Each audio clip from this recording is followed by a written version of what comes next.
omwaka gumu gwokka okutuuka mu kalulu ka bonna aka 2026 ebbugumu mu byobufuzi buli lukya lyeyongera era bingi ku bibiina by'obufuzi entuuyo bizisaza bibatu nga bawenja obuwagizi mu bitundu by'eggwanga ebyenjawulo. Bangi ku bannabyabufuzi batandise dda okwabulira ebibiina byabwe okwegatta ku birala gye balowooza nti ye wali omulamwa so nga ate abalala basazeewo okwegatta ku bisinde ebyenjawulo okusobola okutuukiriza ebigendererwa byabwe.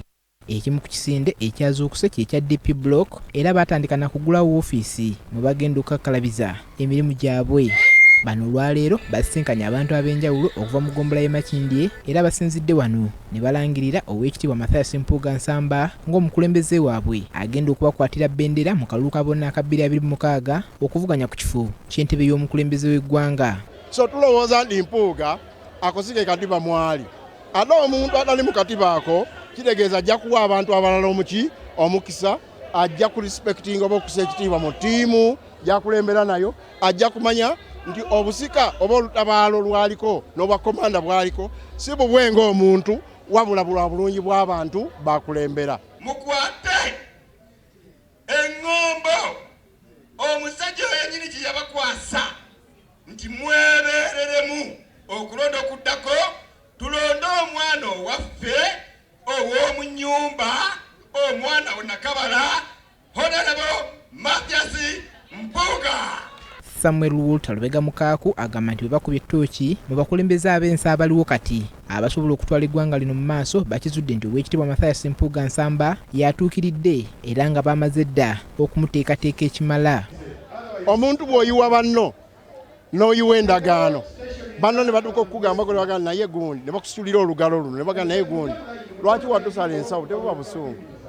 Naye leka tugambe ne bwe kiba ekyo abamu kye bayinza okugamba timugyeyo busungu. Michael Mabike omu ku bakulembeze mu kisinde kino ategeezezza nti kino bakikoze oluvannyuma lwa bannaabwe bwe bali mu kisinde ki People Power okuva ku ebyo bye bakkaanyaako. Omulamwa gwe twazimba mu DP Union People Power nuupu wayiika naye mu kuyiika ne tutuula ne tugamba tetujja kuggwamu maanyi kubanga waliwo ebintu ebikolebwa ng'abantu baagala bajja ku mulamwa baagala bajja babala mu maanyi. Bano bagamba nti kyekiseera bannayuganda balabe ku bukulembeze obulimu ensa bave ku abo abenoonyeza ebyabwe. Twasazeewo nti obusibo obwo obw'okuwamba idea eyogatta abantu abatono gye baali beekomya tubukutulewo tuddemu tuzimbe bupya tufune eggwanga erikiririza awamu eritambulira awamu nga tetwawudde ani wa kibiina ki ani wa kkala ki naye nga tutambulira wamu. Olwaleero nga mukyali mu byobufuzi ebifaanana bwe biti, olwaleero nga mukyali mu byobufuzi ebyobakyamuukiriza ebyokudda ku mikutu mwe nga mulowooza mugenda kuba kemiko nga kye babatendese muli bubi. Abavubuka tudde wansi tuzimbe tuwe abantu ebitiibwa tuve mu byobufuzi ebyokuba kemiko.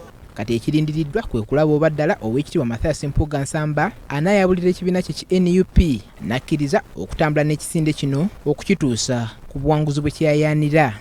Paul Bakabulindi, BBS Terefayina, Gambuuze.